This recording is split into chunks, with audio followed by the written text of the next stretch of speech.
Jasmine Washington's cheek stings as the flight attendant's hand leaves a mark. Passengers gasp. Her 3-month-old baby wails. "I told you people to stay in your place," the attendant hisses. Nobody knows the woman in first class watching is Alexis Bennett, wife of Skyline Airline CEO, conducting an undercover investigation. Before we dive into this shocking story, let me know where you're watching from. Hit that like button and subscribe to support stories that expose injustice. Can you believe what happened next changed airline policy forever? Dr. Jasmine Washington had been planning this trip for months. As a pediatrician at Chicago Memorial Hospital, she rarely took time off, but her mother's 70th birthday deserved a celebration.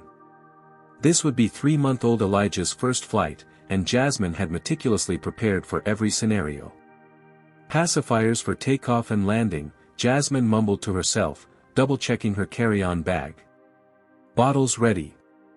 Extra diapers. Noise-canceling headphones for baby. Change of clothes. Blanket. The mental checklist had become a ritual during the week before their flight from Atlanta to Chicago. Her colleague, Dr. Lawrence Wilson, had reassured her. "You literally wrote the hospital's guide for new parents. If anyone can handle flying with an infant, it's you." Still, anxiety gnawed at her. Not about her abilities as a mother, Jasmine had confidence there, but about the experience itself. She'd heard too many stories from her black friends about the challenges of traveling with children. "It's like they expect us to fail," her friend Tanya had warned. Jasmine dismissed the thought as she approached the Skyline Airlines check-in counter at Atlanta Hartsfield-Jackson International Airport. She'd purchased a first-class ticket specifically to make traveling with Elijah easier. The extra space and service would be worth every penny. "Ticket and ID please," the agent said without looking up. Jasmine balanced Elijah in one arm while presenting her documentation with the other. The agent glanced at her ticket, then at her, eyebrows rising slightly. "First class. Are you sure?" The question hung in the air, loaded with implication. "Yes, I'm sure," Jasmine replied evenly, sliding her ID and boarding pass forward. "I purchased it specifically." After a moment of scrutiny, the agent processed her documents. "Gate B17. Boarding begins in 1 hour." As Jasmine navigated toward security, she felt a tap on her shoulder. A TSA agent stood there, clipboard in hand. "Ma'am, you've been randomly selected for additional screening." Jasmine glanced around at the dozens of passengers streaming through. She was the only one being randomly selected. With Elijah beginning to fuss in his carrier, she followed the agent to a separate screening area, where her meticulously packed bags were emptied and swabbed for explosive residue. 20 minutes later, she rushed toward her gate, reboarding after the delay. The flight was already in pre-boarding, with elderly passengers and families with small children entering the jet bridge. "I qualify for family boarding," she told the gate agent, gesturing to Elijah. "We've already called that group," the agent replied without making eye contact. "You'll need to wait for your assigned group." Jasmine bit her tongue and waited for her group to be called. By the time she boarded, the overhead compartments near her seat were filled with the bags of later boarding passengers. Walking into the first-class cabin, she immediately felt the stares. An older white woman audibly clicked her tongue as Jasmine approached. A businessman in a navy suit didn't bother hiding his displeasure, sighing dramatically as she navigated past him. "Excuse me," a voice called sharply from behind. Jasmine turned to find a flight attendant, her name tag read Heather Miller. Eyeing her suspiciously. "This is the first-class cabin," Heather said, her voice dripping with condescension. "I know," Jasmine replied, handing over her boarding pass. "Seat 3A." Heather examined the boarding pass as if searching for a forgery. "Are you sure you're in the right section? Perhaps there's been a mistake." "There's no mistake," Jasmine replied, feeling her heart rate increase. Elijah, sensing her tension, began to squirm in his carrier. Heather reluctantly stepped aside, watching as Jasmine settled into her designated seat, her expression making it clear that she believed a mistake had indeed been made, not by the airline system, but by allowing someone like Jasmine into first class at all. The pre-flight announcements echoed through the cabin as Jasmine secured Elijah's carrier. Her diaper bag, barely fitting under the seat in front of her, contained everything she'd need during the flight, except easy access to the items inside. She'd need to change Elijah before takeoff. He was already showing signs of discomfort, his tiny legs kicking against the carrier. "Excuse me," Jasmine called gently as Heather passed by. "I need to change my baby before we take off. Is it alright if I use the bathroom now?" Heather barely paused. "We're in final boarding. Bathroom visits need to wait until we're in the air." Jasmine nodded, though her concern grew as Elijah's fussing intensified. Through the gap between seats, she watched an elderly white man from 2 rows ahead stand and make his way to the first-class lavatory. Heather not only failed to stop him but actually held the door open with a smile. "Perhaps I wasn't clear," Jasmine said when Heather returned. "My baby needs a diaper change urgently." "And as I said," Heather replied, voice sharp enough to turn heads, "bathroom access is restricted during boarding. It's a safety protocol." 3 seats ahead in the first-class cabin, a woman lowered her magazine slightly, observing the interaction with keen interest. Alexis Bennett had chosen her seat strategically, close enough to monitor but not so close as to draw attention. Her husband Michael, CEO of Skyline Airlines for just 6 months, remained unaware that his wife had been flying incognito on various Skyline routes for weeks. As a former civil rights attorney, Alexis had developed a sixth sense for discriminatory treatment. What she'd witnessed across 26 flights so far had confirmed her suspicions about the airline's culture. Systemic bias remained deeply embedded despite surface-level diversity initiatives. Discreetly, she activated the voice recorder on her phone as another flight attendant, Brian Wells, approached Heather. "Everything okay?" he asked, eyeing Jasmine with immediate suspicion. "Just explaining our boarding procedures," Heather replied loud enough for nearby passengers to hear. "Some people think the rules don't apply to them." Brian nodded. "Let me know if you need any help." The coded exchange wasn't subtle. Alexis had witnessed similar interactions on other flights, staff aligning against passengers of color through subtle signals and verbal cues. Jasmine felt the knot in her stomach tighten as the flight attendants dispersed. Elijah's fussing had escalated to soft cries, his face reddening with discomfort. Around her, passengers exchanged glances, some sympathetic, others annoyed. A woman across the aisle, mid-50s with carefully highlighted blonde hair, made a show of inserting expensive noise-canceling headphones. The plane pushed back from the gate with Elijah now crying steadily.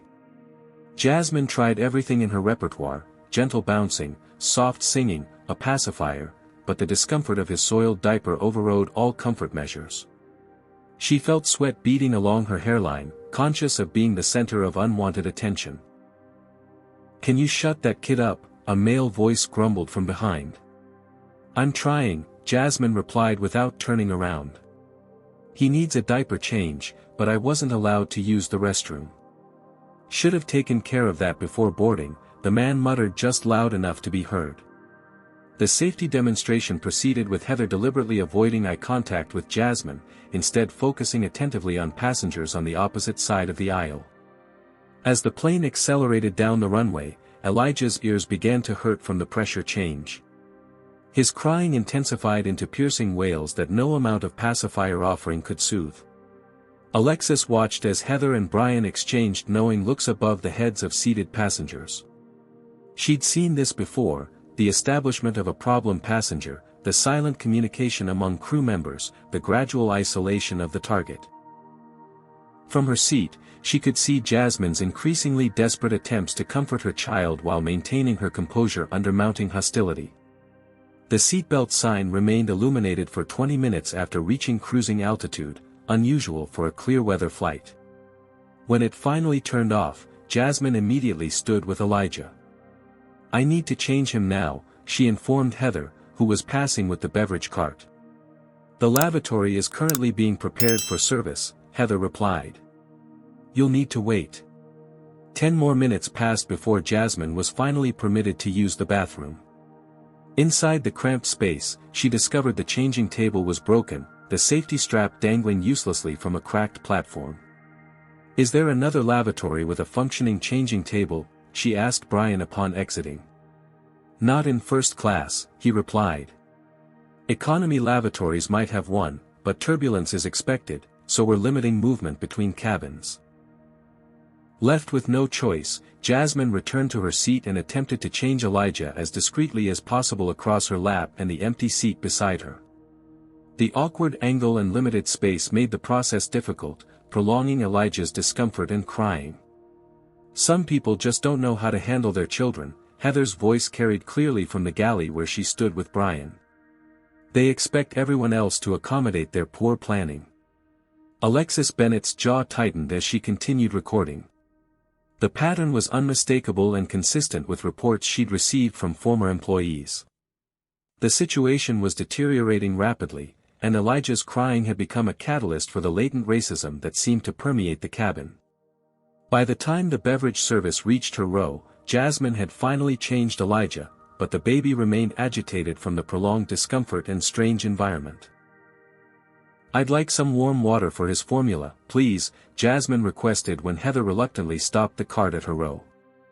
"We don't provide warming services," Heather replied flatly. "Company policy." From her seat, Alexis had witnessed the same flight attendant warming a bottle for a white mother in economy class on a previous flight. The plane hit a pocket of turbulence, causing Elijah to startle and resume crying. The woman across the aisle, Karen Foster, according to the conversation Alexis had overheard earlier, removed her headphones and leaned toward Heather. "Is there any possibility of moving me to another seat? The noise is giving me a migraine." "Of course, ma'am," Heather responded with immediate sympathy. "Let me see what we can do for you."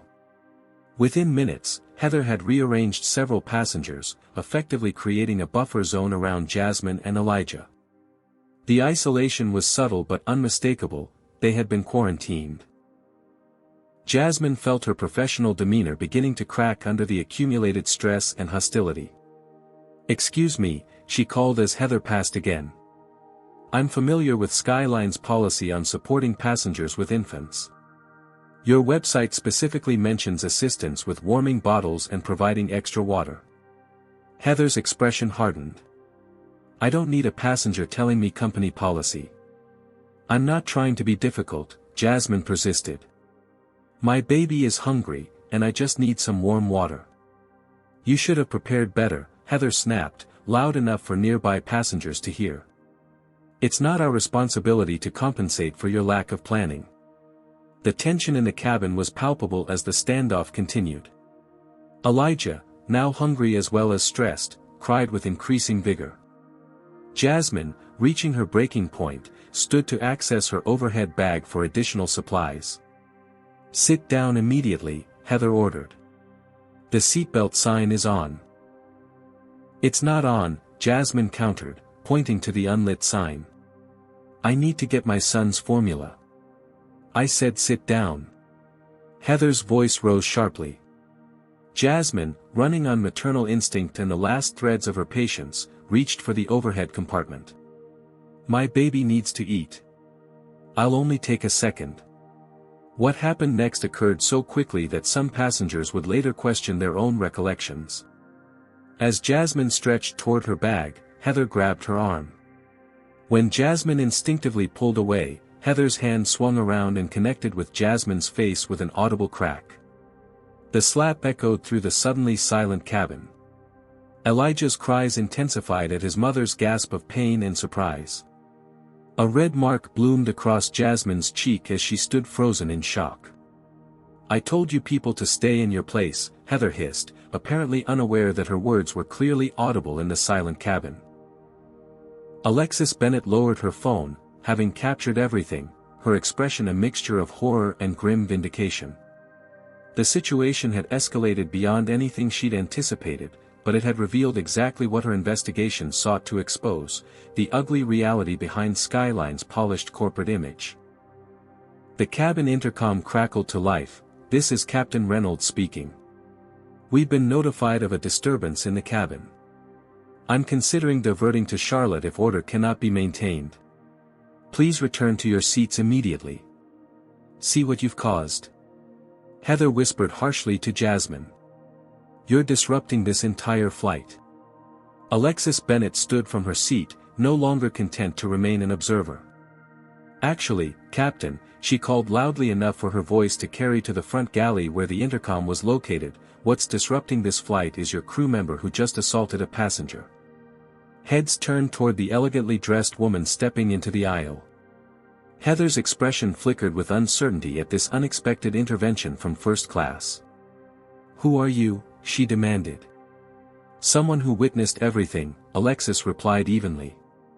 Including your comment about, you people, after you slapped this woman. The racial undertone of Heather's comment now hung explicitly in the air. Several passengers shifted uncomfortably, while others began murmuring among themselves. That's not what happened, Heather insisted, though less confidently. I have it recorded, Alexis countered, holding up her phone. As I suspect do several other passengers. Indeed, at least a dozen phones were visible throughout the cabin, their cameras trained on the unfolding scene. The cockpit door opened, and First Officer Nathan Taylor emerged. Unlike the captain who remained at the controls, Nathan was younger, his expression concerned rather than confrontational as he assessed the situation. What's going on? He asked, addressing the cabin generally rather than any specific person. Before Heather could speak, Jasmine stepped forward, Elijah clutched protectively against her chest. Your flight attendant denied me basic services because of my race, verbally degraded me in front of other passengers, and then physically assaulted me when I attempted to get formula for my hungry baby. Nathan's eyes widened slightly. That's a serious accusation. One supported by multiple witnesses and recordings, Alexis added, stepping closer. Several passengers nodded in agreement. She's exaggerating, Heather insisted. The passenger was disruptive and aggressive. I was maintaining order. By slapping her? Alexis challenged. Is that Skyline Airlines protocol for maintaining order? Karen Foster, who had earlier complained about Elijah's crying, unexpectedly spoke up. The mother was reaching for her bag. She wasn't being aggressive. Nathan, visibly processing the conflicting accounts, made a quick decision. I need to speak with both parties separately and review any footage before reporting to the captain. Do you need to see my recording now? Alexis offered. Nathan nodded. That would be helpful. And ma'am, he added, turning to Jasmine, I'll need to get your statement in detail. What about my baby? Jasmine asked. He still hasn't eaten. Nathan turned to Brian. Please get warm water for the baby's formula immediately. Brian hesitated, glancing at Heather, who subtly shook her head. That wasn't a suggestion, Nathan stated firmly, his voice carrying enough authority that Brian quickly headed to the galley. With the immediate crisis temporarily diffused, Nathan reviewed the footage on Alexis's phone, his expression growing increasingly grave. The recording clearly showed the unprovoked slap and captured Heather's damning comment afterward. I'll need to share this with the captain, he said quietly to Alexis. This is a serious situation. While Nathan was speaking with the captain via the interphone, Heather began moving through the cabin, her demeanor suddenly transformed into one of professional concern. Folks, I'll need to ask that all recording devices be put away, she announced. It's against airline policy to film crew members without consent. That's not true, challenged a passenger who appeared to be in his 30s. FAA regulations permit passengers to record as long as it doesn't interfere with crew duties. Sir, I need you to comply with my instructions, Heather insisted. Or what? The man replied. You'll slap me too. The tension in the cabin ratcheted up again. Some passengers complied with Heather's demands, while others openly refused, creating a visible divide between those supporting authority and those questioning it. In the midst of this standoff, Alexis Bennet slipped into the forward lavatory and locked the door. Pulling out her phone, She bypassed the usual channels and dialed a number few people had access to, her husband's private line. Michael Bennett, CEO of Skyline Airlines, was in the middle of a budget meeting when his phone vibrated with his wife's unique ringtone. He excused himself immediately. "Alexis? What's wrong?" His wife never called during his workday unless it was urgent. "Michael, I'm on flight 1372 to Chicago," she began without preamble. "One of your flight attendants just slapped a black mother who was trying to get formula for her baby." "She did what?" Michael's voice rose sharply. "It's worse than we thought, Michael. The discrimination is blatant, it's systemic, and now it's escalated to physical assault. I have it all recorded. Are you okay? Is the passenger okay?" "I'm fine." She's shaken but handling it incredibly well considering. "But this isn't just about one incident. This is exactly what I've been documenting for weeks. The culture is toxic, and it's happening across the system." Michael was already pulling up the flight details on his computer. "The plane is still 3 hours out from Chicago. I'll have a response team meet it at the gate. And Alexis." "Yes. Be careful. Don't put yourself at risk." "Too late for that," she replied grimly. "I've already identified myself as a witness. I haven't revealed my connection to you yet, but I will if necessary." After ending the call, Alexis returned to find the cabin still in disarray. Nathan was attempting to restore order while simultaneously taking statements from witnesses. Heather had retreated to the galley, where she appeared to be in intense conversation with Brian and another flight attendant. Jasmine sat feeding Elijah, who had finally calmed with a full stomach, but her hands trembled slightly and the red mark on her cheek had begun to darken. The isolation around her remained, passengers on either side had been moved, creating a buffer that felt more like quarantine than protection. Alexis made a decision. Approaching Jasmine's row, she took the empty seat beside her. "I'm sorry this happened to you," she said simply. Jasmine glanced up, wariness evident in her expression. "Thank you for speaking up. Most people don't." "This shouldn't have happened in the first place," Alexis replied. "And it's not the first time something like this has occurred on this airline." "I'm not surprised," Jasmine said quietly, stroking Elijah's cheek as he drank. "Just disappointed. I prepared for everything except being assaulted for trying to feed my baby." As they spoke, the atmosphere in the cabin had divided further. Some passengers were openly supportive of Jasmine, offering water or assistance. Others deliberately avoided eye contact or whispered among themselves, occasionally shooting glances that made their allegiance to Heather clear. "They're going to try to make this your fault," Alexis warned in a low voice. "When we land, there will likely be law enforcement waiting. They'll try to frame this as you being disruptive." "I'm a doctor," Jasmine replied. "I understand how systems protect themselves. I just never expected to be on this side of it." The flight continued toward Chicago, the normal routine of service disrupted by the simmering tension. Nathan had taken over primary service for Jasmine's section, while Heather remained conspicuously absent. The division in the cabin reflected the larger societal fractures that had been exposed by a single moment of unvarnished racism, a slap that would soon reverberate far beyond the confines of Flight 1372. The final approach into Chicago O'Hare brought no relief from the tension that permeated the cabin. As the plane touched down with a slight bounce, passengers immediately reached for phones that had been in airplane mode, and within moments, the first social media posts about the incident were being uploaded.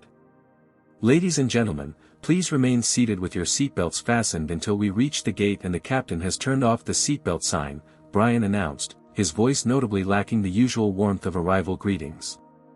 Jasmine cradled a sleeping Elijah, exhaustion etched across her features. The confrontation had drained her, but she maintained her composure, aware that the ordeal was far from over. "Look," Alexis said quietly, showing her phone screen to Jasmine. Outside the windows, they could see 2 police vehicles positioned near their arrival gate, lights flashing. "They're not here to help me, are they?" Jasmine asked, though her tone suggested she already knew the answer.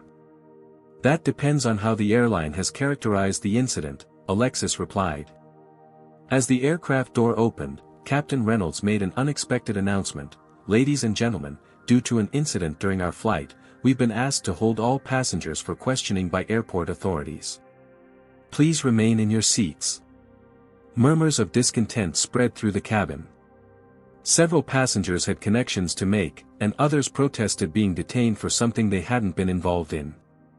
2 uniformed Chicago police officers boarded, followed by an airline representative in a sharp skyline uniform. The representative conferred briefly with Captain Reynolds and Heather before all eyes turned toward Jasmine's seat. Ms. Washington, one officer called. We need you to come with us, please. Jasmine's heart raced, but she stood with dignity, Elijah secure in his carrier. Am I being detained? Or arrested? We just need to take your statement about the disturbance, the officer replied, his hand resting casually near his weapon, a detail not lost on the watching passengers. The disturbance, Jasmine repeated carefully, where I was assaulted by your employee.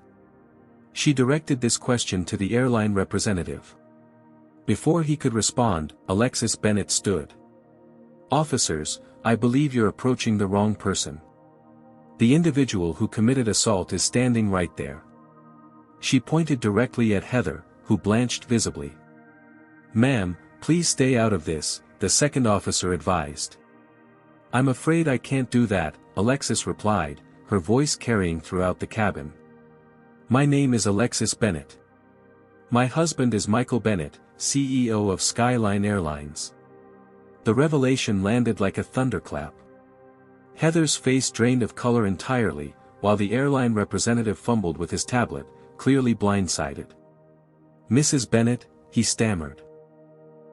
We weren't aware you were on this flight. Clearly, Alexis replied dryly. I've been conducting an undercover assessment of our service culture for the past 3 months. What I witnessed today was not only a violation of company policy but a criminal assault motivated by racial bias. The dynamic in the cabin shifted instantly. The officers, now uncertain about who they should be questioning, looked to the airline representative for guidance, but he appeared equally lost. At Skyline headquarters in Dallas, Michael Bennett sat in the Emergency Operations Center, watching the situation unfold through the airport's security cameras. The moment his wife had called, he'd activated protocols typically reserved for major safety incidents. Get me a direct line to CPD's airport commander, he instructed his security chief. And prepare the corporate jet. I want our chief diversity officer and legal counsel in Chicago within 2 hours. On the aircraft, the confusion had created an opening. Several passengers approached the officers, phones extended to show their recordings of the incident. I have the whole thing on video, offered a college-aged woman. The flight attendant definitely hit her first. She also made racial comments, added another passenger. Called them, you people, right after slapping her. The officers, faced with multiple witnesses and video evidence contradicting whatever report had prompted their presence, shifted their approach. We'll need statements from everyone involved, the senior officer announced. Including you, he added, turning to Heather. I was just following procedure, Heather insisted, her confidence faltering. She was being disruptive. That's not what the videos show, Alexis countered. She turned to the airline representative. Thomas, I suggest you contact headquarters immediately. This situation requires our emergency response protocol.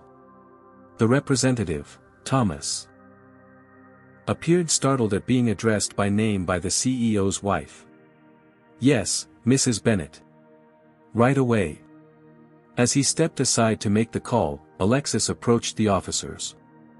I understand you have a job to do, but I want to be clear, Dr. Washington is the victim here, not the perpetrator. She and her baby have been traumatized enough without being treated like criminals. Dr. Washington, one officer questioned, looking back at Jasmine with reassessment in his eyes. Yes, she's a pediatrician, Alexis confirmed. who was simply trying to feed her hungry baby when she was denied assistance, verbally abused, and physically assaulted. The revelation of Jasmine's profession seemed to further shift the officer's perception. The subtle but unmistakable influence of social status on law enforcement response was not lost on the watching passengers. As the situation on the plane continued to evolve, videos of the incident were spreading rapidly across social media. #SkylineSlap was trending within hours, along with #FlyingWhileBlack. News vans were already assembling outside O'Hare's terminals, alerted by passengers texting from the plane. Jasmine, finally allowed to disembark with the other passengers, found herself in a small conference room near the gate, Elijah fussing after being woken by the commotion. The police took her statement, their tone notably more respectful than their initial approach on the aircraft. "Do you wish to press charges against the flight attendant?" they asked after recording her account. Jasmine hesitated. "Will it make a difference? Or will this just be another incident swept under the corporate rug?" "I can't promise anything about corporate response," the officer admitted. "But assault is assault, regardless of where it happens." As Jasmine considered her options, her phone began lighting up with notifications. The videos had found her social media accounts, and interview requests from major networks were pouring in.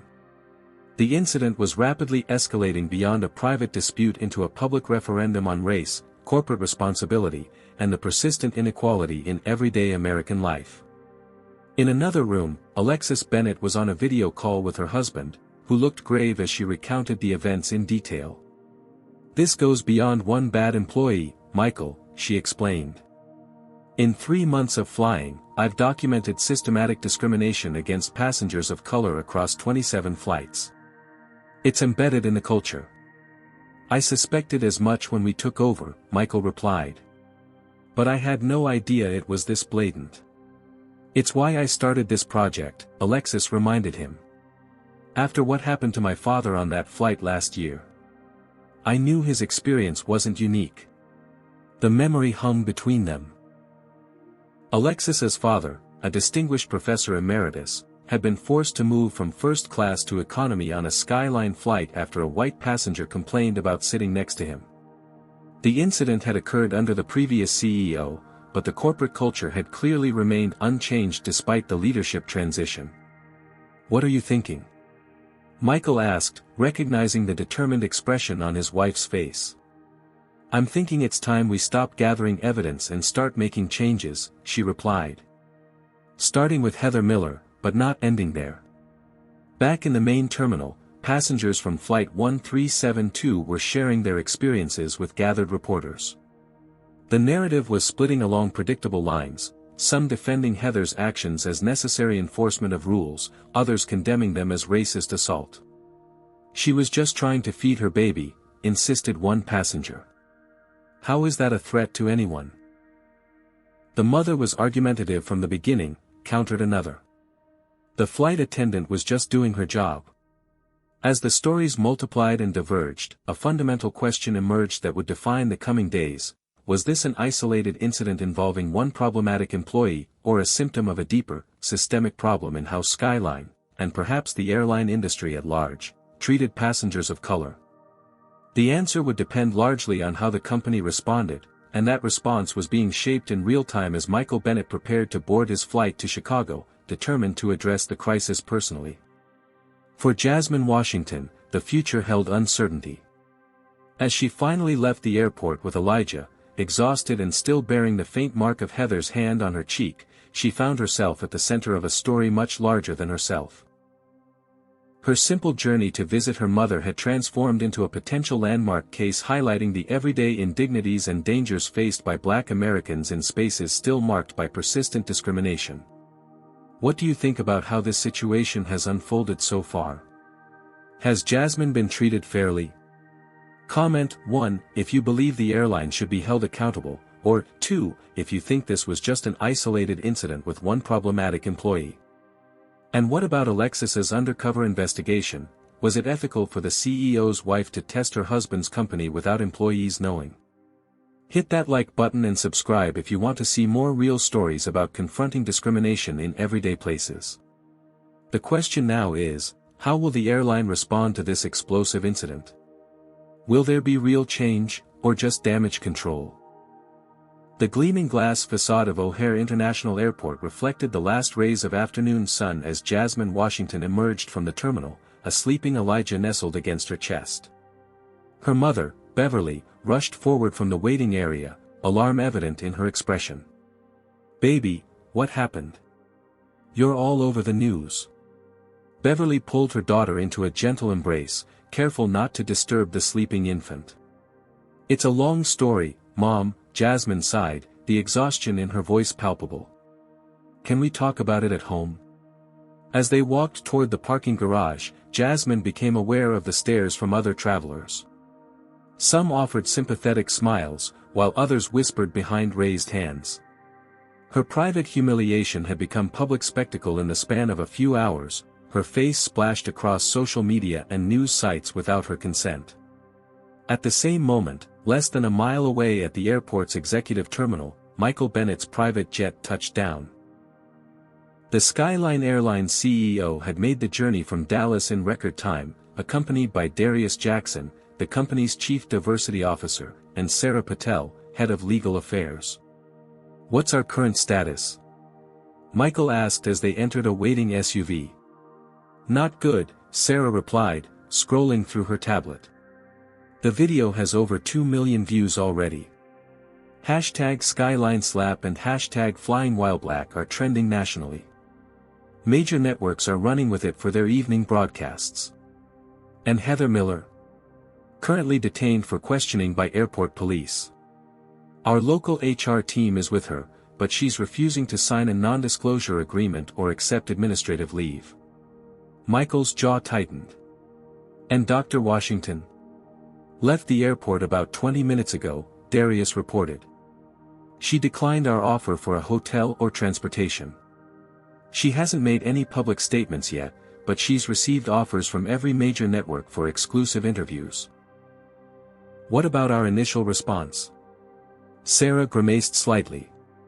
PR released a standard statement. "We take these allegations seriously and are investigating the incident. The employee in question has been placed on administrative leave pending review." "That's completely inadequate," Michael responded sharply. "It sounds like we're questioning whether the assault even happened when there's video evidence from multiple angles." The legal team advised caution until what? "Until we can find some way to discredit Dr. Washington. Claimed she provoked the assault." Michael's voice rose in frustration. "That's the old playbook, and it stops now." As their vehicle navigated through Chicago traffic toward Skyline's regional headquarters, the incident was indeed dominating news cycles. On dashboard screens and smartphones throughout the city, the moment of the slap played on loop, each replay further cementing public opinion against Skyline Airlines. At her mother's apartment in Hyde Park, Jasmine finally had a moment to process the day's events. After settling Elijah in the portable crib her mother had prepared, she sank onto the couch and allowed herself to cry for the first time since the assault. "It's okay, baby," Beverly soothed, sitting beside her daughter. "Let it out." "I did everything right, Mom," Jasmine managed between sobs. "I was polite. I was patient. I followed their rules even when they made no sense. And still."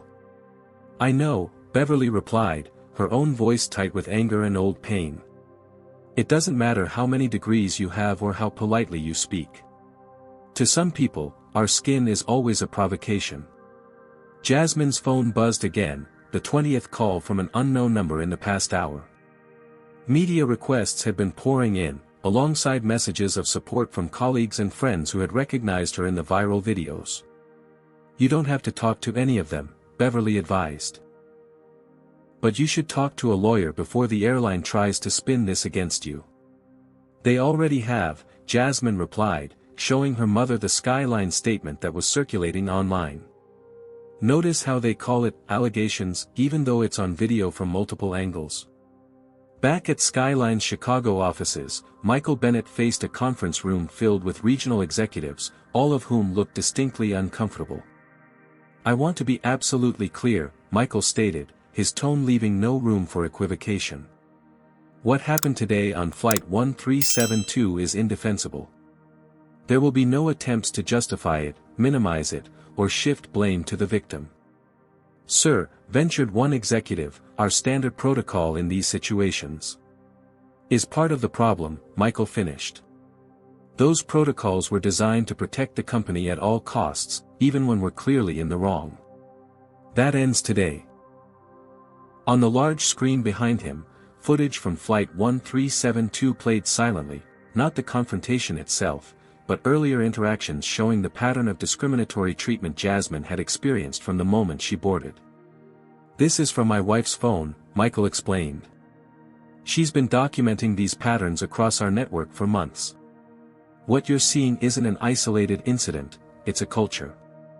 The executives shifted uncomfortably as the footage continued, showing Heather Miller's different treatment of white passengers versus Jasmine.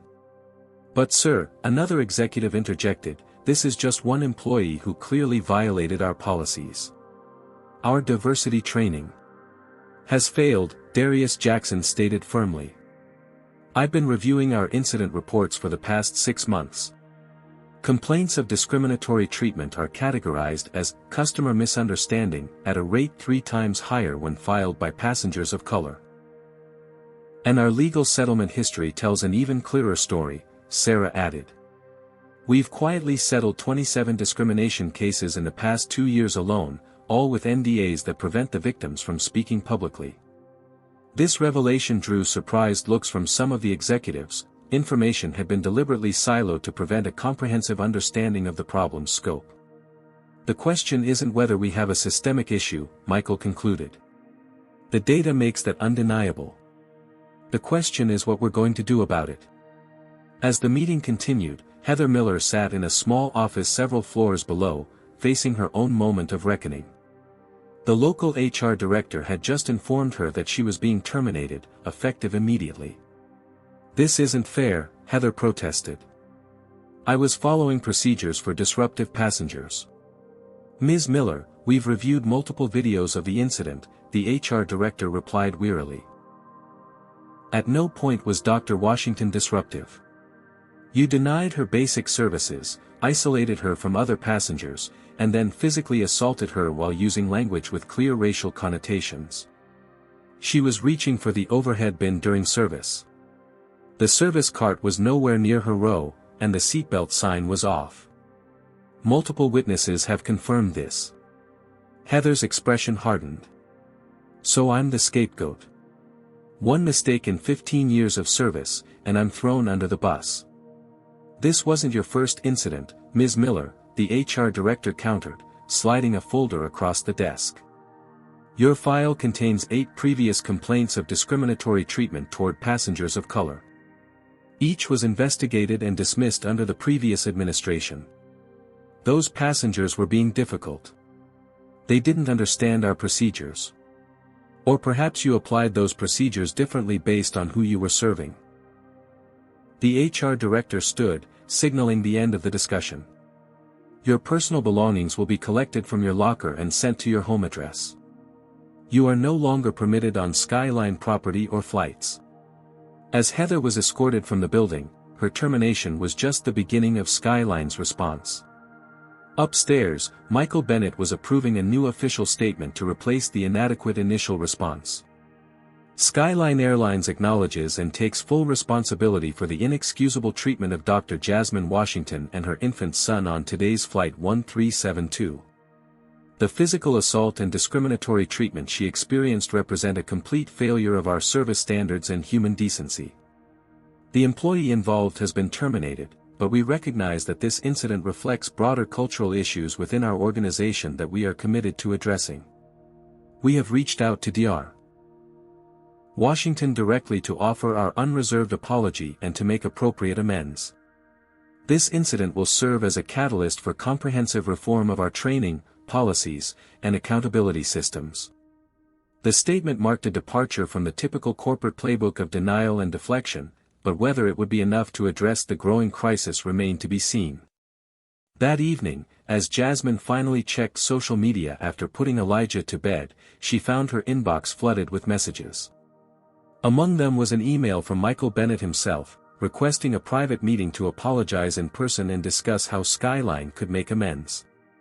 More surprisingly, there was also a message from Alexis Bennett, offering to share what her investigation had uncovered about systemic discrimination within the airline. "They're in full damage control," Beverly commented when Jasmine showed her the emails. "They'll offer you money to keep quiet and sign an NDA." "Probably," Jasmine agreed. "But something about these messages feels different. Especially from Mrs. Bennett." Before she could elaborate, her phone rang with a call from Dr. Lawrence Wilson, her colleague from Atlanta. "Jasmine, are you okay? I just saw the news." "I'm hanging in there," she replied, grateful for a friendly voice. "Listen, there's something you should know," Lawrence continued, his tone shifting to one of urgency. "You're not alone. The same flight attendant, Heather Miller, did something similar to my sister last year. She filed a complaint but nothing ever came of it." "Did she physically assault your sister?" Jasmine asked, alarmed. "No, but the discrimination was blatant. They forced her to move seats because a white passenger didn't want to sit next to her. When she refused, they threatened to have her removed from the flight." As they spoke, Lawrence mentioned that his sister hadn't been the only one. He knew of at least 3 other black medical professionals who had experienced discriminatory treatment on Skyline flights. After ending the call, Jasmine sat in thoughtful silence. What had happened to her wasn't an isolated incident or the actions of one bad apple, but part of a pattern. The realization solidified her resolve. This wasn't just about seeking justice for herself, but about addressing a systemic problem that affected countless others who didn't have viral videos to validate their experiences. Meanwhile, across town, another conversation was taking place. Heather Miller sat in a bar with Brian Wells, the flight attendant who had backed her story on the plane. "They fired me," she said bitterly, nursing her second scotch. 15 years of service, and they throw me under the bus at the first sign of trouble." "It's not right," Brian agreed. "You were just doing your job. And now I'm trending on Twitter as the racist flight attendant." She lowered her voice. "Jefferson Airways called me this afternoon. They're interested in bringing me on once this blows over. Said they appreciate flight attendants who maintain order." The competing narratives were taking shape. On one side, a story about racial discrimination and corporate accountability. On the other, a tale of embattled airline employees facing increasingly difficult passengers and politically correct overreaction.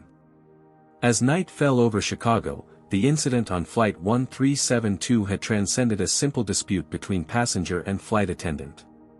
It had become a mirror reflecting America's ongoing struggle with racial bias in everyday interactions, a struggle that would now play out in corporate boardrooms, on social media, and potentially in courtrooms. For Skyline Airlines, the coming days would determine whether this crisis would become a catalyst for meaningful change or another corporate scandal temporarily managed before returning to business as usual. For Jasmine Washington, the path forward was equally uncertain. As she finally drifted into exhausted sleep, the red mark on her cheek still faintly visible, the question remained, would justice be served, or would her experience join the long list of indignities endured, documented, and ultimately forgotten? The morning sun streamed through the floor-to-ceiling windows of Skyline Airlines' Chicago conference room, illuminating the tense faces of the assembled executives. It was barely 7 a.m., but Michael Bennett had called an emergency leadership meeting that couldn't wait. "Before we begin," Michael announced, standing at the head of the long mahogany table, "I want to introduce someone most of you haven't met in her professional capacity." All eyes turned to Alexis Bennett, who until now had been quietly observing from the corner of the room. She approached the table with the confident stride of someone accustomed to commanding courtrooms. "This is my wife, Alexis," Michael continued. "But more relevant to this meeting, she's also a former civil rights attorney who has spent the last 3 months conducting an undercover assessment of our airline's culture and practices." A ripple of surprise moved through the room. Gerald Hoffman, the airline's longtime operations director, leaned forward with narrowed eyes. "You authorized corporate espionage on your own airline, he asked incredulously. It wasn't espionage, Gerald, Alexis responded calmly. It was an independent cultural assessment conducted with my husband's knowledge. And the findings are deeply troubling. She connected her laptop to the conference room's projection system. The screen filled with a meticulous spreadsheet documenting dates, flight numbers, crew members, and incidents.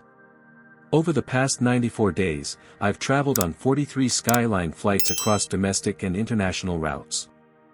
I've systematically documented 117 incidents of differential treatment based on passengers' perceived race or ethnicity.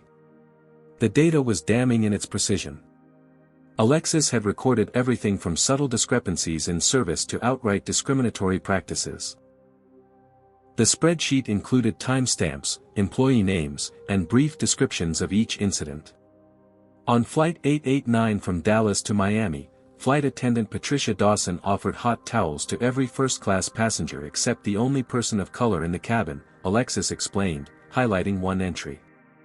When he specifically requested one, she claimed they had run out, despite visibly having several remaining on her cart. She scrolled to another entry. Flight 1122 from Chicago to San Francisco, 2 passengers asked to change seats to sit together. The white couple was accommodated immediately. The Latino couple making the same request 10 minutes later was told it was against policy to change seat assignments after boarding. With clinical precision, Alexis walked through example after example, building an undeniable pattern of systemic bias.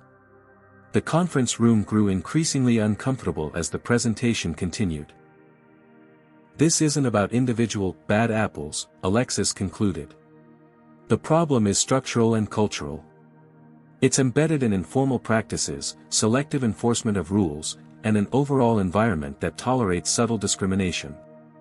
Michael resumed control of the meeting, his expression grave. Yesterday's incident with Dr. Washington wasn't an anomaly. It was an escalation of patterns that have been ongoing for years. With all due respect, interjected Rachel Winters, VP of Customer Experience, these observations are anecdotal and potentially biased. We have rigorous diversity training programs. Which aren't working, Michael cut in. And we have more than anecdotes. He nodded to Darius Jackson, the Chief Diversity Officer, who distributed folders to everyone at the table. These folders contain statistical analyses of customer complaints over the past 2 years, Darius explained.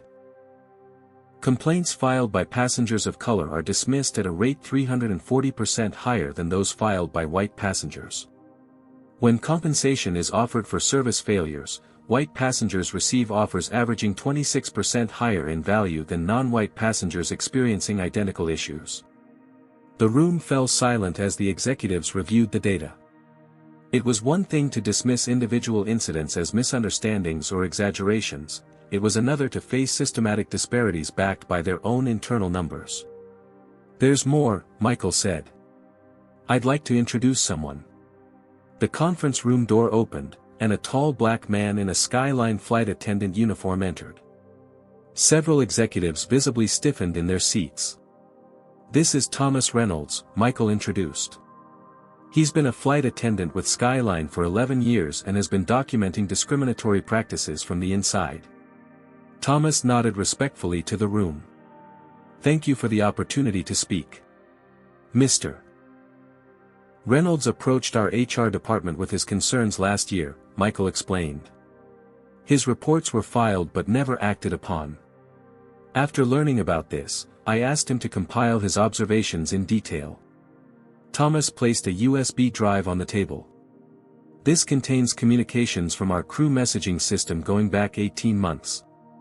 A group of flight attendants and gate agents have been using code words to flag passengers of color as potential, problem passengers. He pulled up several messages on the screen. Flight 223 has a code brown in 14C. Keep an eye out. 2 urban travelers in first class today. Probably upgrades. Standard procedure advised. Heads up for the basketball team, boarding now. Extra security measures recommended.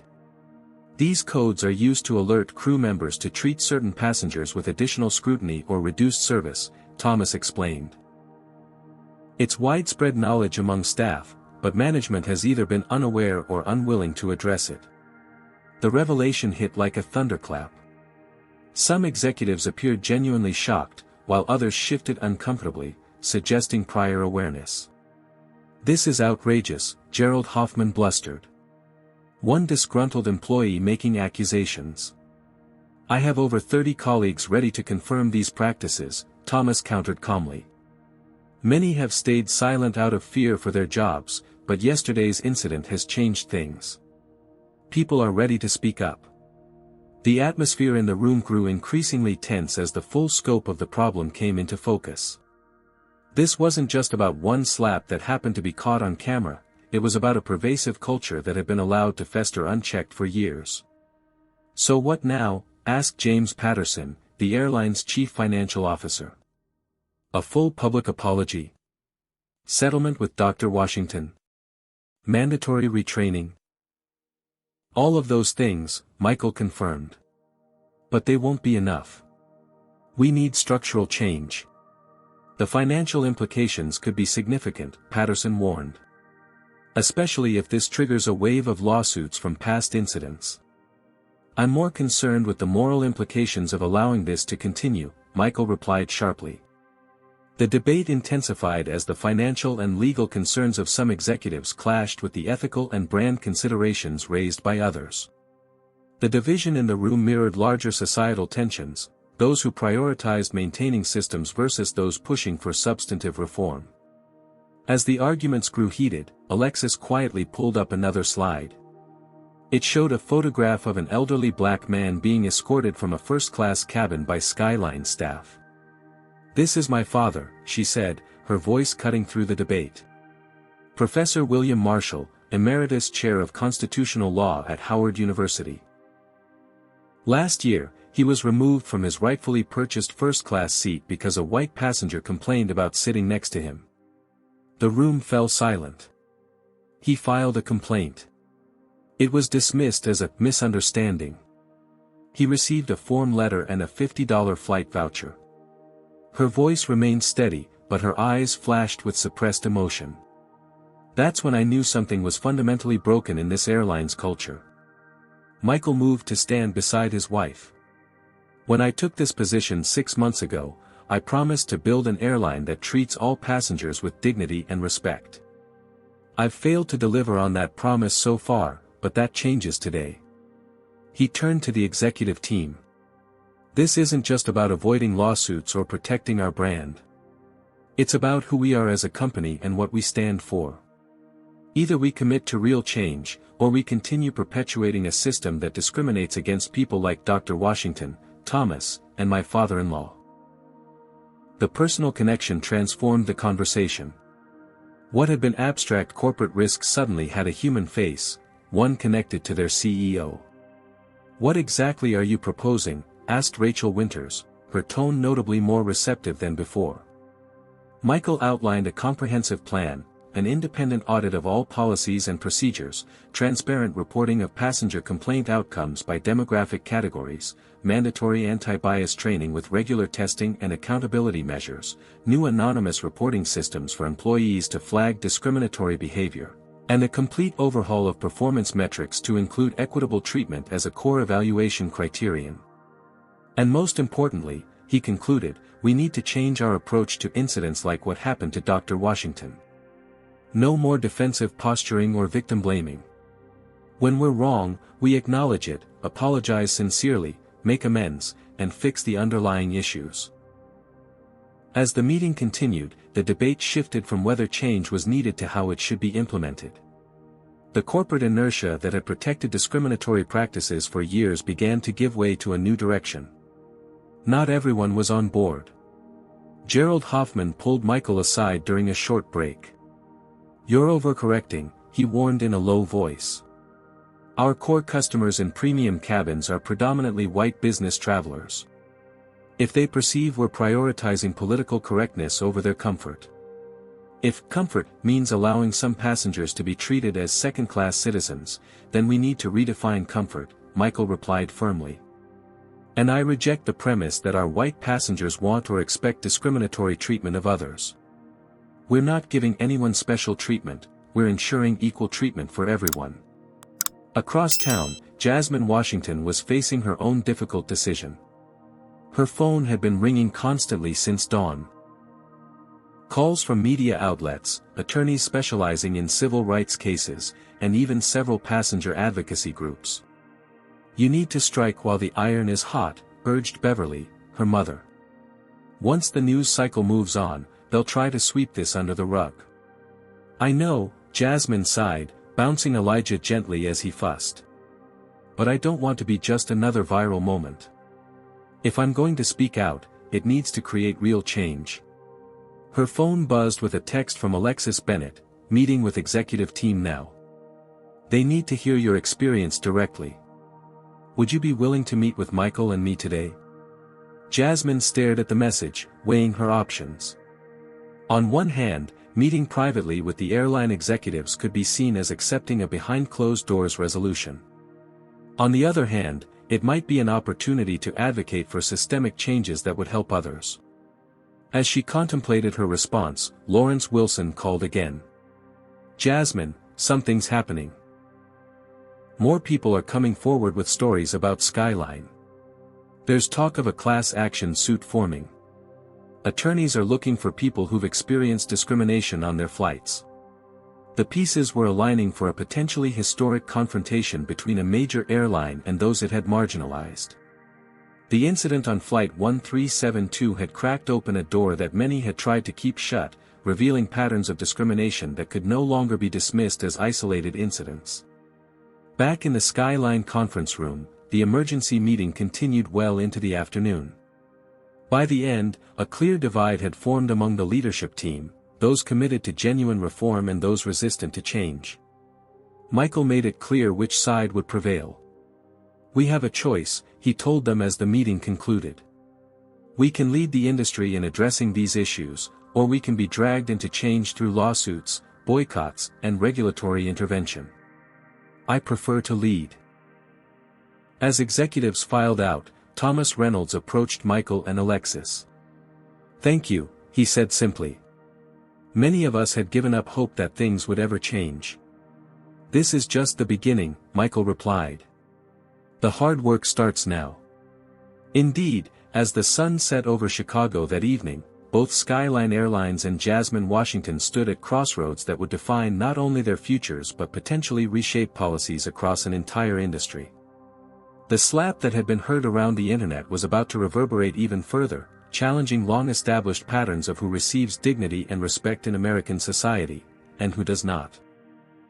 By the following morning, #SkylineSlap had evolved from trending topic to full-blown cultural phenomenon.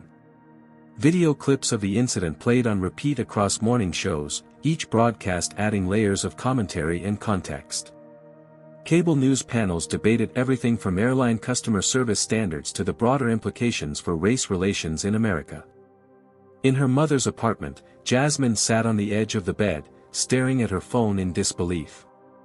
Overnight, her social media followers had ballooned from a few hundred colleagues and friends to over 50,000 strangers.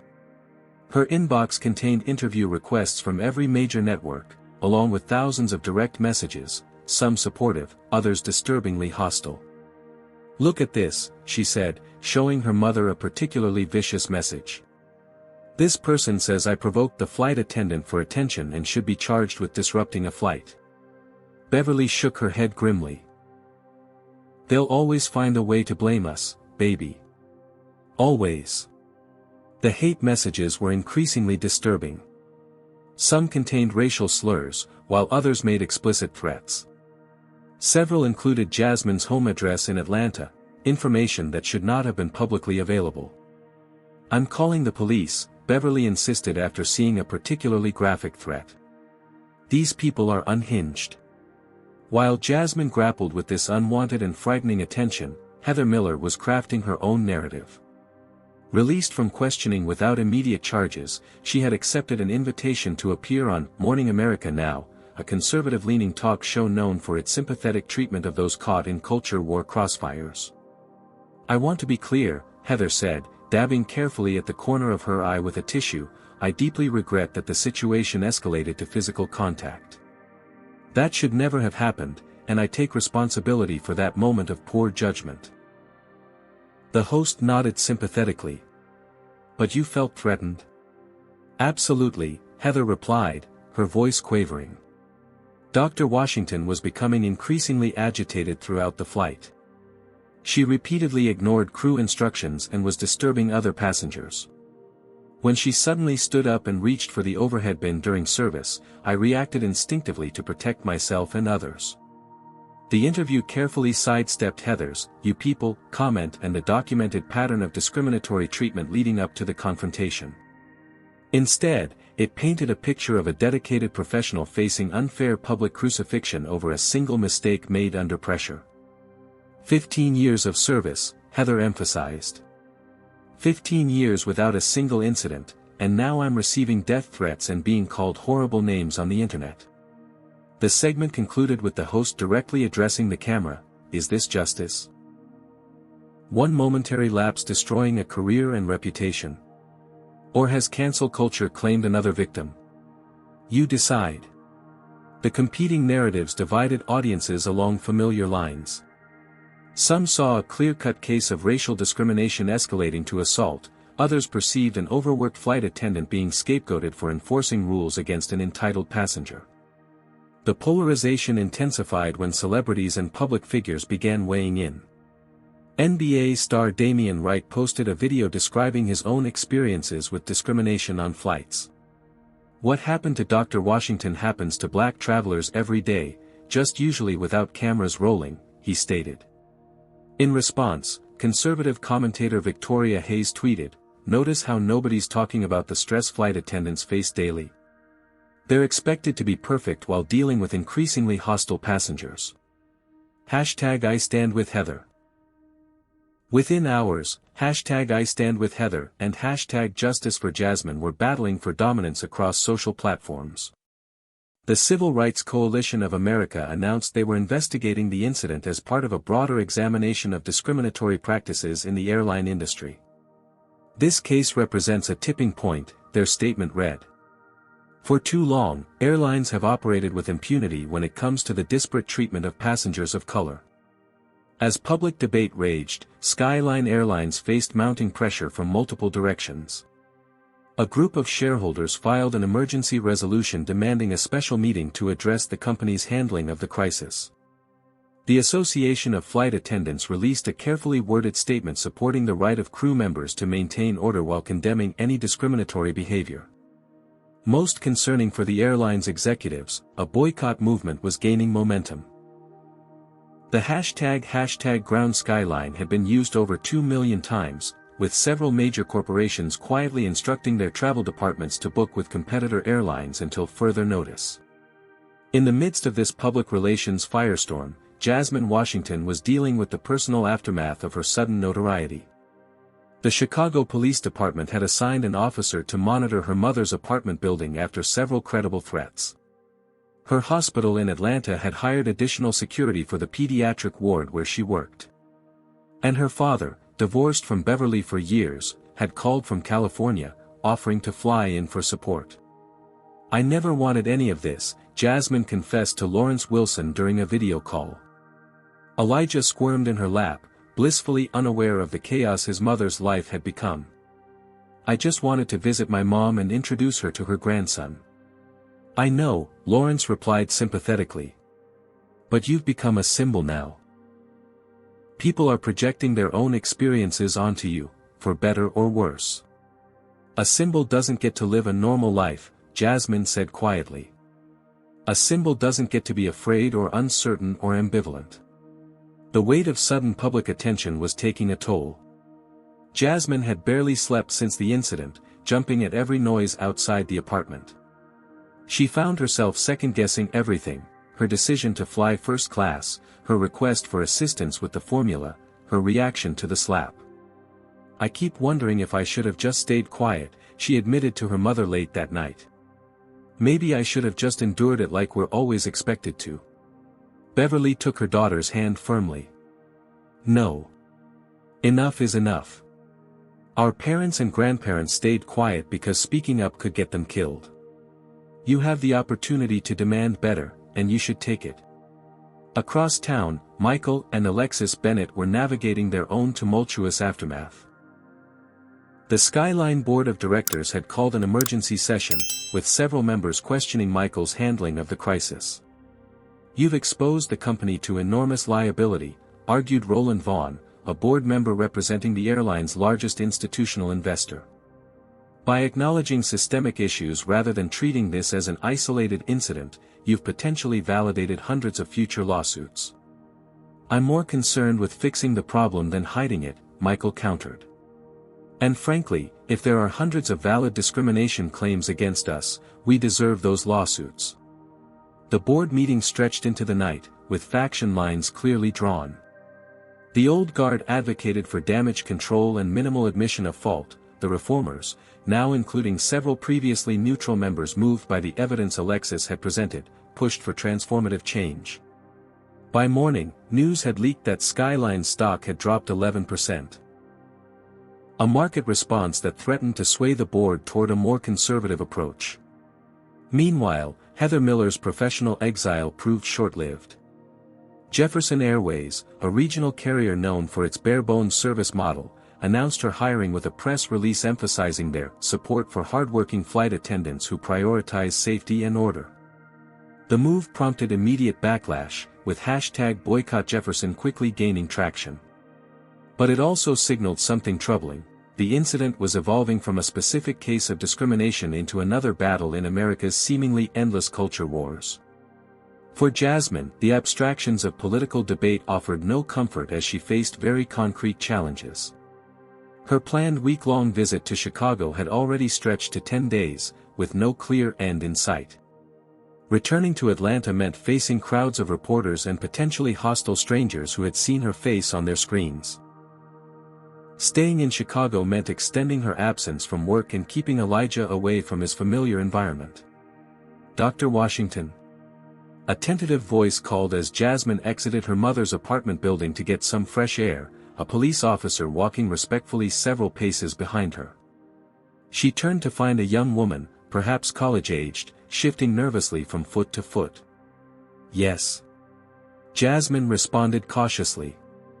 "I just wanted to say thank you," the young woman said. "I'm a nursing student, and seeing you stand up for yourself, it meant a lot to me.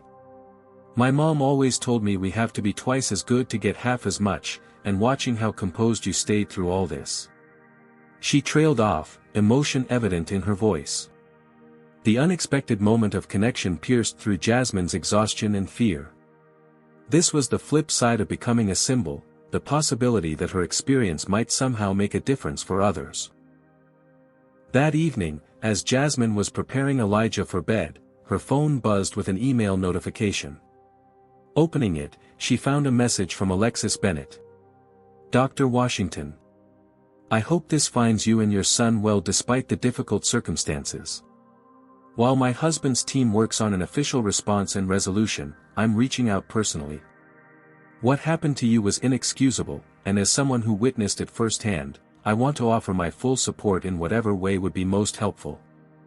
I've completed a 3-month investigation into discriminatory practices at Skyline, uncovering patterns that validate and contextualize your experience. If you're interested, I would value the opportunity to share these findings with you privately, before any public disclosure. This isn't about damage control. It's about honesty and accountability. Your voice deserves to be centered in any resolution process. If you're willing, Michael and I would appreciate meeting with you at a time and location of your choosing. With respect and solidarity. Alexis Bennett." Jasmine read the email twice, then forwarded it to the civil rights attorney she had reluctantly agreed to consult with earlier that day. The lawyer's response came within minutes. "This could be significant.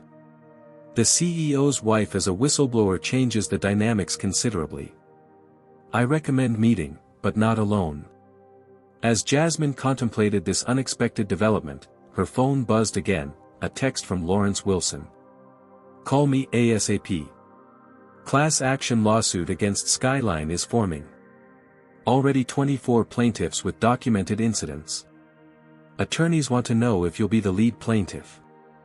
The personal and the political, the individual and the systemic, these lines were blurring for Jasmine as her private humiliation transformed into a potential catalyst for structural change.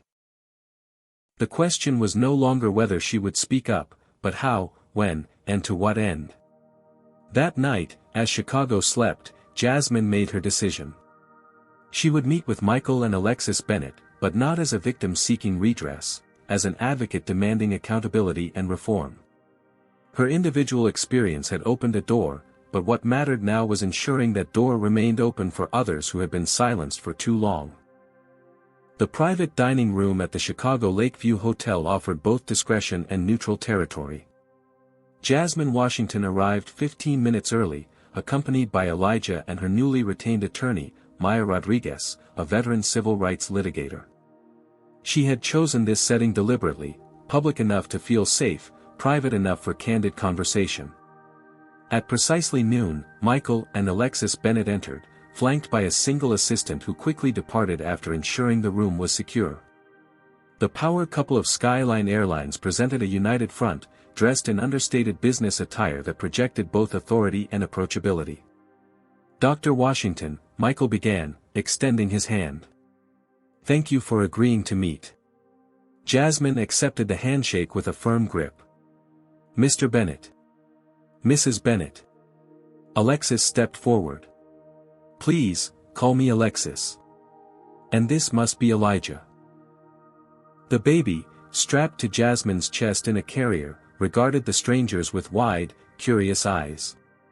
"Before we begin," Jasmine said as they settled into their seats, "I want to be clear about something. I'm not here for a settlement offer or to be convinced to stay quiet." Michael nodded.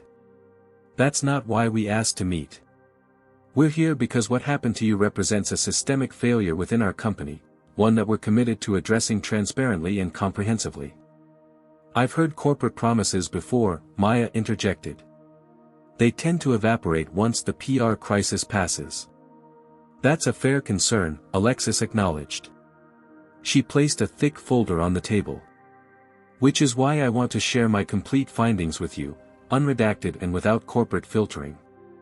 For the next hour, Alexis walked Jasmine and Maya through the extensive documentation she had compiled over her 3-month investigation. The evidence was meticulous and damning. Statistical analyses showing racial disparities in service recovery, internal communications revealing coded language used to identify passengers of color, and dozens of testimonials from both passengers and employees who had witnessed or experienced discrimination firsthand. "This isn't just about one flight attendant or one incident," Alexis explained, turning to a particularly troubling page of data. "Our analysis shows that black passengers are 3 times more likely to be reported for non-compliance with crew instructions than white passengers. They're 5 times more likely to be denied upgrades despite having equivalent status. And complaints filed by passengers of color are dismissed at a rate nearly 4 times higher than those filed by white passengers." Jasmine absorbed the information with growing disquiet. What had happened to her wasn't an aberration, it was a predictable outcome of entrenched patterns. "Why are you showing us this?" Maya asked directly. "These documents could be devastating in a lawsuit against your company." Michael leaned forward. "Because we can't fix what we don't acknowledge. And because Dr. Washington deserves to make informed decisions about how she proceeds." "What exactly are you proposing?" Jasmine asked, gently rocking Elijah who had begun to fuss. "First, an unequivocal public apology acknowledging the incident and the broader context," Michael replied. "Not a carefully worded corporate statement, but a genuine acknowledgement of harm done. Second," Alexis continued, "financial compensation that recognizes both the immediate trauma and the ongoing impact this has had on your life and career. No NDA, no confidentiality clause." Maya's eyebrows rose slightly. The absence of a non-disclosure requirement was unusual and significant. "And third," Michael concluded, "we want to establish an independent passenger advocacy board with real power to implement policy changes and hold management accountable. We'd like you to consider heading that board, Dr. Washington." The proposal hung in the air between them. It was far more substantive than the typical corporate damage control strategy. While those steps sound promising, Maya interjected, they don't address the legal liability Skyline faces. My client has grounds for a substantial lawsuit, and she's not the only one. A class action suit is forming as we speak. We're aware, Michael acknowledged. And we're not asking Dr. Washington to waive her legal rights. What we're proposing would run parallel to, not in place of, any legal action she chooses to pursue. Jasmine studied the couple across the table, weighing their sincerity against her skepticism. Why does this matter so much to you personally? Beyond the obvious PR disaster. Alexis and Michael exchanged a glance, a wordless communication between longtime partners. Alexis spoke first. My father was humiliated on a Skyline flight last year.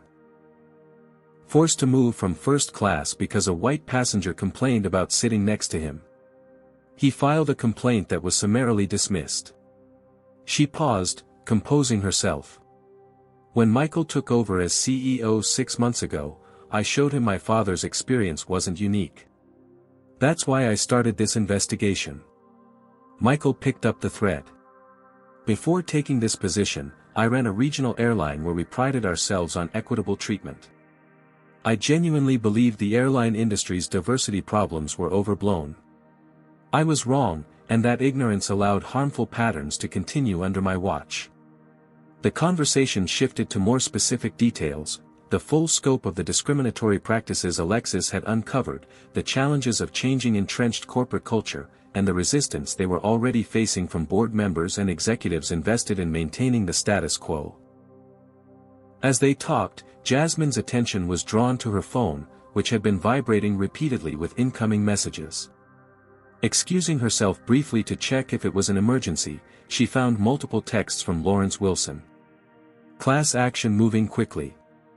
37 plaintiffs now. Lead attorneys want to speak with you ASAP. Another message showed a news alert, Jefferson Airways faces backlash after hiring Heather Miller. Stock down 7% as #BoycottJefferson gains momentum. And most disturbingly, a message from her neighbor in Atlanta, police at your house. Someone broke windows, spray-painted slurs on your door. I'm so sorry. Jasmine's hand trembled as she showed the last message to Maya, whose expression hardened immediately. This meeting needs to conclude, the attorney announced. Dr. Washington's home has been vandalized with racial slurs. Michael and Alexis exchanged alarmed glances. I'm so sorry, Alexis said. Is there anything we can do? Actually, yes, Jasmine replied, a new resolve forming as she processed this latest violation. I want to go public with everything you've shown us today. Jasmine, Maya cautioned, strategically. This isn't just about me anymore, Jasmine interrupted.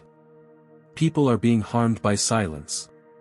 If Skyline truly wants to change, it starts with transparency. Michael nodded slowly. I agree. The board won't like it, but I believe it's the right approach. They quickly formulated a plan, a joint press conference the following day where Skyline would publicly acknowledge the systematic discrimination Alexis had documented while announcing concrete steps to address it. Jasmine would share her experience, contextualizing it within the broader pattern of discrimination rather than as an isolated incident. As they prepared to leave, Jasmine had one more question. What happened to Heather Miller? Beyond her termination? She's been hired by Jefferson Airways, Michael replied grimly. But there may be more serious consequences. The Chicago DA's office is reviewing the case for potential assault charges. The meeting concluded with a tentative alliance formed, not the typical adversarial relationship between corporation and wronged customer, but a collaborative effort to leverage a painful incident into meaningful change. Outside the hotel, as Jasmine and Maya waited for their car, the attorney expressed her reservations. You're taking a risk by aligning with them so publicly before any legal resolution. I know, Jasmine acknowledged. But this isn't just about winning a lawsuit. It's about ensuring this doesn't happen to someone else's child when Elijah is old enough to fly on his own. Across town, another meeting was taking place. A group of attorneys representing 36 former Skyline passengers had gathered to discuss strategy for what could become one of the largest discrimination class actions in aviation history. "We need Dr. Washington as our lead plaintiff," argued Daniel Chen, the senior partner orchestrating the case. "Her incident has the video evidence, the public attention, and the professional credibility that makes her account virtually unimpeachable. She's meeting with Skyline's CEO today," another attorney pointed out. "They'll try to buy her silence. Then we need to make sure she understands what's at stake beyond her individual case," Chen replied. "This isn't just about one slap, it's about decades of systematic discrimination that's gone unchallenged because each victim felt alone."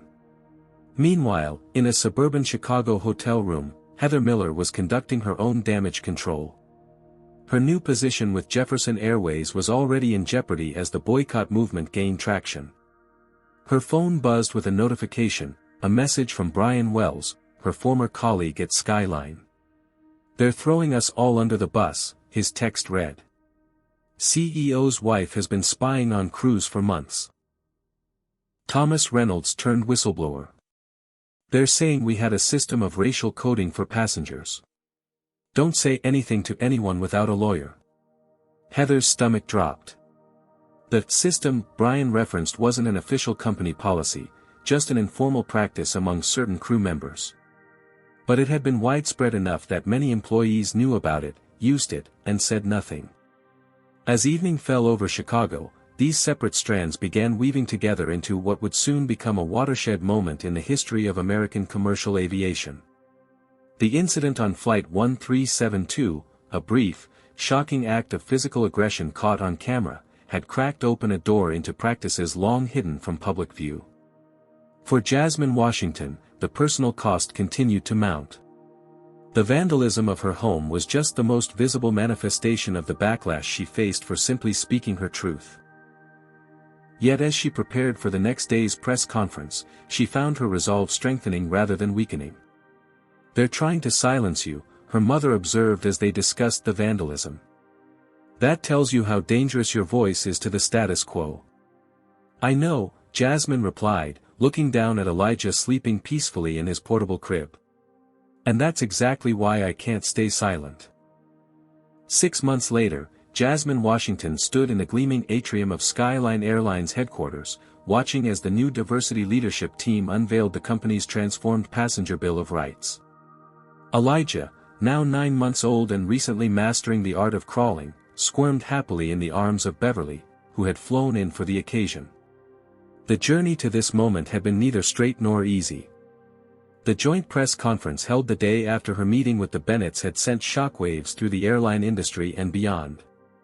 Skyline's public acknowledgement of systematic discrimination, backed by Alexis's meticulous documentation, had initially sent the company's stock plummeting by 17%. The board of directors, panicked by the financial fallout, had attempted to oust Michael Bennett in an emergency session. They failed by a single vote after several institutional investors made it clear they viewed the transparency as a necessary first step toward meaningful reform. "Ladies and gentlemen," announced Darius Jackson, now elevated to Executive Vice President of Customer Experience and Inclusion, "today marks not the conclusion of our work, but a significant milestone in our ongoing commitment to equitable service for all passengers." Behind him, a diverse team of executives and frontline employees stood ready to detail the specific policy changes that have been implemented over the previous 6 months. Among them was Thomas Reynolds, the whistleblower flight attendant who now headed Skyline's newly established ethics and reporting office. As Jasmine listened to the presentation, her mind drifted back to the tumultuous weeks that followed the incident. The class action lawsuit had proceeded, with Jasmine as one of 39 named plaintiffs. Rather than fighting the case, Skyline had taken the unprecedented step of acknowledging liability and focusing instead on establishing fair compensation and structural reforms.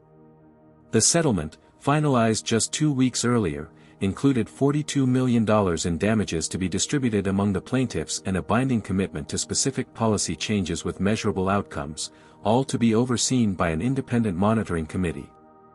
Jasmine's personal settlement had been substantial, though she had directed a significant portion toward establishing a foundation supporting minority students entering aviation careers.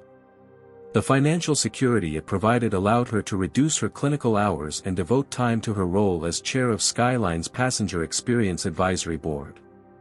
Dr. Washington, Darius continued, drawing her attention back to the present, has been instrumental in reshaping our approach to passenger service. Her first-hand experience, combined with her professional expertise, has guided us in developing training protocols that address both explicit and implicit bias. The spotlight shifted to Jasmine, who stepped forward to polite applause. 6 months ago, such public attention would have made her deeply uncomfortable. Now, she had grown accustomed to speaking her truth before cameras and crowds. "Thank you, Darius," she began. "When I boarded Flight 13726 6 months ago, I was simply a mother traveling with her child. I never intended to become the face of a movement for change in the airline industry. But what happened to me that day, and the discovery that it reflected patterns experienced by countless other passengers of color, demanded a response beyond individual redress." She outlined the changes implemented across Skyline's operations: mandatory anti-bias training for all staff, led by experts rather than perfunctory online modules. New hiring practices designed to increase diversity at all levels, quarterly audits of passenger complaints analyzed by demographic categories, mystery shoppers from diverse backgrounds regularly assessing service consistency, and perhaps most significantly, a fundamental shift in how the airline responded to allegations of discriminatory treatment. No longer will passengers who report discrimination be treated as the problem, Jasmine explained. Instead of defensive denial, Skyline has committed to listening, investigating thoroughly, and addressing root causes. The changes were already showing measurable results. Passenger complaints related to discriminatory treatment had initially increased as people felt empowered to report incidents, but the severity and frequency of such incidents had begun to decline significantly as the new training and accountability systems took effect. "This work is not complete," Jasmine concluded. "Transforming an entrenched culture takes time, vigilance, and ongoing commitment. But the progress we've seen demonstrates that meaningful change is possible when companies have the courage to acknowledge problems rather than hide them." As she stepped back, Alexis Bennett took the podium. No longer operating undercover, she had become a powerful advocate for reform, leveraging her legal background and insider knowledge to push for industry-wide standards. "Skyline's journey toward equity shouldn't be unique," she asserted. "That's why we're sharing our training materials, accountability frameworks, and measurement tools with other airlines. Discrimination isn't a competitive advantage, its elimination benefits everyone in the industry." The press event concluded with Michael Bennett announcing that Skyline would host the first annual Aviation Equity Summit the following spring, bringing together airlines, regulatory agencies, and passenger advocacy groups to establish industry-wide standards for equitable treatment. After the formal presentation, as attendees mingled during the reception, Jasmine found herself approached by a young flight attendant she didn't recognize. "Dr. Washington," the woman said hesitantly, "I just wanted to thank you. I've been with Skyline for 3 years, and I've seen things that made me uncomfortable but felt powerless to change. What you did, it's changed the whole atmosphere. We can actually speak up now without fear of retaliation." These personal affirmations had become increasingly common as Jasmine's work with the airline progressed. They provided validation that the painful journey had been worthwhile beyond her individual case. Not everyone viewed the changes positively, of course. A vocal minority of passengers and industry commentators had decried what they characterized as political correctness overriding safety and efficiency. Several executives who opposed the reforms had departed for competitors, and a small but steady stream of social media criticism continued to target both Jasmine and Skyline. Most troublingly, Heather Miller had become something of a cause célèbre in certain circles, portrayed as a victim of cancel culture rather than the perpetrator of assault. Though Jefferson Airways had ultimately rescinded their job offer amid the public backlash, Miller had found a platform on the conservative speaking circuit, sharing her side of the story to sympathetic audiences. The criminal case against her had concluded with a plea agreement, assault charges reduced to disorderly conduct, resulting in probation and community service rather than jail time. The outcome was disappointing but not surprising given the justice system's uneven response to such incidents. After the press event, Jasmine, Beverly, and Elijah returned to Jasmine's new Chicago apartment. Her decision to relocate from Atlanta had been difficult but necessary after repeated harassment made her previous home untenable. The move had also facilitated her work with Skyline while allowing her to continue practicing pediatric medicine part-time at Chicago Children's Hospital. "You've accomplished so much," Beverly remarked as they settled in the living room. "Your father called this morning, by the way. Said he saw you on the morning news and couldn't be prouder." Jasmine smiled, the complicated relationship with her father somewhat improved by recent events. It's strange to think about how differently things might have gone if there hadn't been videos, or if Alexis hadn't been on that flight. "Or if you'd stayed quiet afterward," Beverly added pointedly. "Never underestimate how many people tried to silence you, and how important it was that you refused." That evening, after Beverly had returned to her own home and Elijah was asleep, Jasmine received an unexpected call from Lawrence Wilson back in Atlanta. "Have you seen the news?" he asked without preamble. "Which news?" "United Skies just announced a comprehensive review of their service policies, explicitly citing Skyline's reforms as a model. And American West is following suit. It's creating a domino effect across the industry." Jasmine felt a wave of vindication. The changes weren't limited to one airline but spreading through competitive pressure and increased public awareness. "There's something else," Lawrence continued. "Remember how Heather kept insisting she was just following procedures? Turns out she wasn't entirely wrong, just selectively applying them." A group of former Skyline trainers have come forward saying they were instructed to teach different service standards for different types of passengers, using coded language to avoid explicit discrimination claims. Who gave those instructions? That's the interesting part. They trace back to directives from the previous CEO, the one Michael Bennett replaced. There's talk of potential securities fraud investigations because the company was hiding discrimination liabilities from shareholders. The conversation reinforced what Jasmine had learned throughout this journey: individual incidents of discrimination rarely exist in isolation but typically reflect systemic issues embedded in organizational cultures and practices. The following morning brought the ultimate test of Skyline's transformed approach. Jasmine had booked tickets for herself and Elijah on a Skyline flight to visit friends in Boston, their first time flying with the airline since the incident. As they approached the check-in counter, Jasmine felt a flutter of anxiety.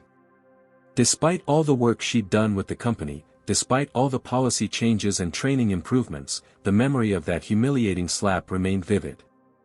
"Good morning, Dr. Washington," greeted the agent, recognizing her immediately.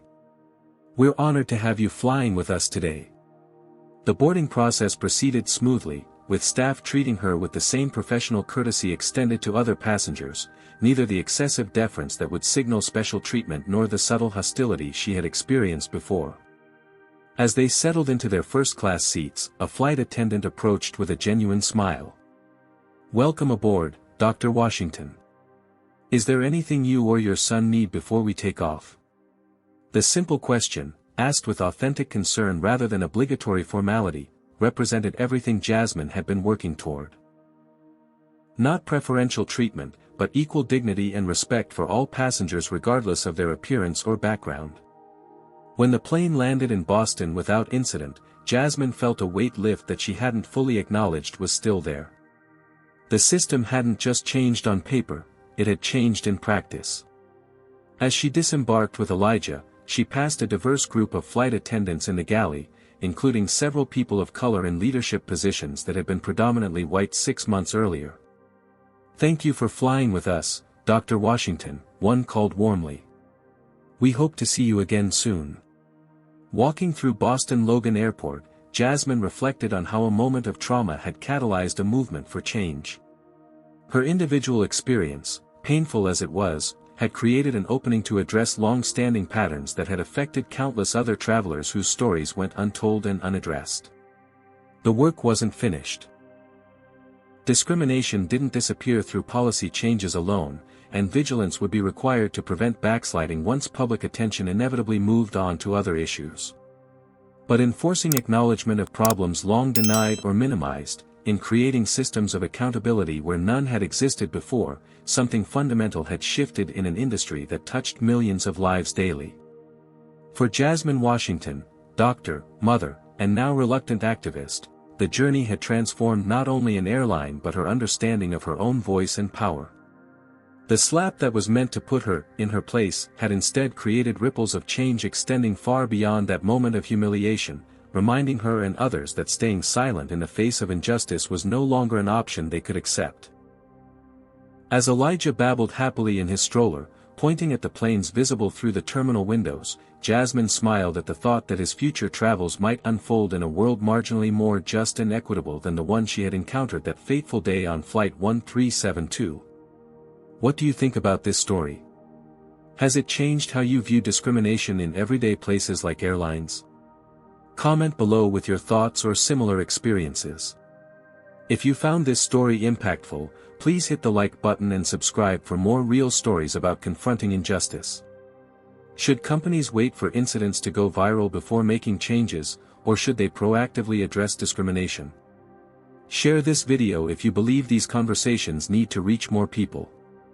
Thank you for listening, and remember, speaking up might be difficult, but it's often the first step toward meaningful change. The story of Jasmine Washington reveals powerful truths about confronting discrimination in modern America.